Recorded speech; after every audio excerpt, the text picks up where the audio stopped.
आज स्वाति ने फोन कर उसके नए घर के उद्घाटन के अवसर पर मुझे आमंत्रित किया।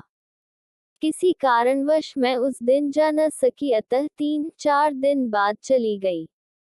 चूंकि मुझे उसके नए घर का पता अच्छे से याद नहीं था, अतः मैं उसके सास ससुर के घर चली गई, जिनका घर स्वाति के नए घर के कैंपस में ही था, और वैसे भी मैं उसके सास ससुर से भली भांति परिचित भी थी। वहां पहुंचकर जब मैंने उसे फोन किया तो वह कहने लगी, अरे तुम वहां क्यों चली गई?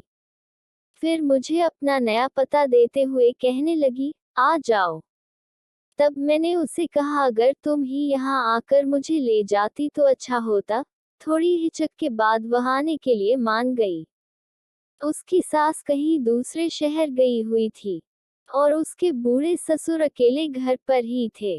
घर में प्रवेश करते ही वह अपने ससुर से पूछने लगी, आपने मुझे फोन क्यों नहीं किया?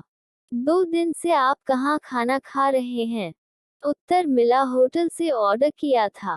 आश्चर्य के साथ साथ दुख भी हुआ उसे अपना मित्र कहते हुए, जो अपने पिता समान ससुर से ऐसा सवाल कर रही है, जिसे खुद या तो उन्हें अपने घर सम्मान के साथ लेकर जाना चाहिए था या टिफिन लाकर खाना खिलाना चाहिए था। वह कह रही है, फोन क्यों नहीं किया? तभी मुझे उसे सबक सिखाने की इच्छा हुई।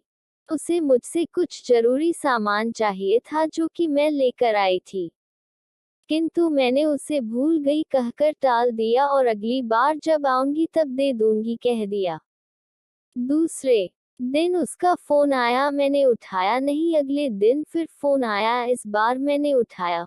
उसने कहा, मैं खुद ही आकर ले लेती हूँ। तब मैंने उसे उसकी करनी का एहसास कराते हुए कहा, जब तुम्हें जरूरत होती है तो बार बार फोन करती हो।